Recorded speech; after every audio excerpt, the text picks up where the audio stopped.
In a small town wrapped in dust and diesel, there lived a boy named Venu.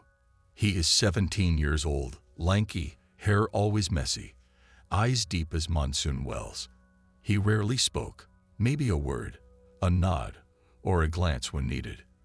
The rest of the time, he kept to himself, not because he was shy, just quiet. Venu worked part-time in a mechanic's garage. The owner, Motivational, tolerated him. "He's mute in spirit," Ramesh would say with a chuckle, slapping a greasy hand on someone else's shoulder. "Probably doesn't even dream." The other apprentices mocked Venu often. When he cleaned carburetors with focused precision, they'd say, "Hey robot, you'll rust with that silence." He never responded. He wiped his hands, continued. No one knew where Venu lived. No one knew that every night he went home to an old house with a sick mother and a younger sister who couldn't walk. No one knew that he studied at night, poring over engineering books borrowed from the town library, pages crinkled, spines broken. One day, a big customer arrived.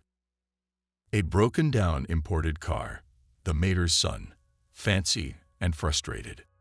"It's German tech. Don't mess it up," he said, chewing gum like power itself lived in his jaw. Ramesh waved it off. "We're experts." But no one at the garage knew what to do. The diagnostic system blinked in German. The engine was like a puzzle built for aliens. They fumbled. One guy hit the hood with a wrench. Another Googled frantically. Venu watched, quietly, like a shadow with a heartbeat. At lunch break, when the others left, Venu stepped closer.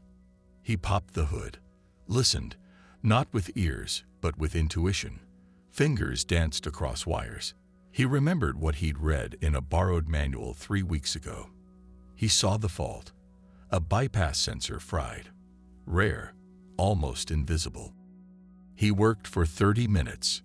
No noise. No one watching. By the time Ramesh returned, the car roared back to life. "Who touched this?" the mayor's son demanded, startled. The team looked around. "Venu," whispered a voice. Everyone turned. "He fixed it." The customer laughed, disbelieving. Ramesh turned to Venu, skeptical. "You touched it?" Venu just nodded. "They made him open the hood." "Explain." He did, in few words, straight, crisp. His hand spoke more than his voice ever had. The customer was silent, then clapped once. "Hire him. I'll pay." Ramesh blinked. "He already works here." "Not as a mechanic," the man smiled. "As your teacher." The garage was silent. For once, even the mocking boys had nothing to say. From that day on, they called him Master Venu. He didn't change, still quiet, still focused. But now, when he entered the garage, even the wind seemed to wait for his signal. And every evening, he went back to the same house, same mother, same sister, still walked to the library. But the town no longer saw a boy who didn't talk. They saw the man who spoke through work. If this story moved you, please like, comment, share, and subscribe to our YouTube channel for more stories like this. Thank you for watching. Never underestimate the quiet ones.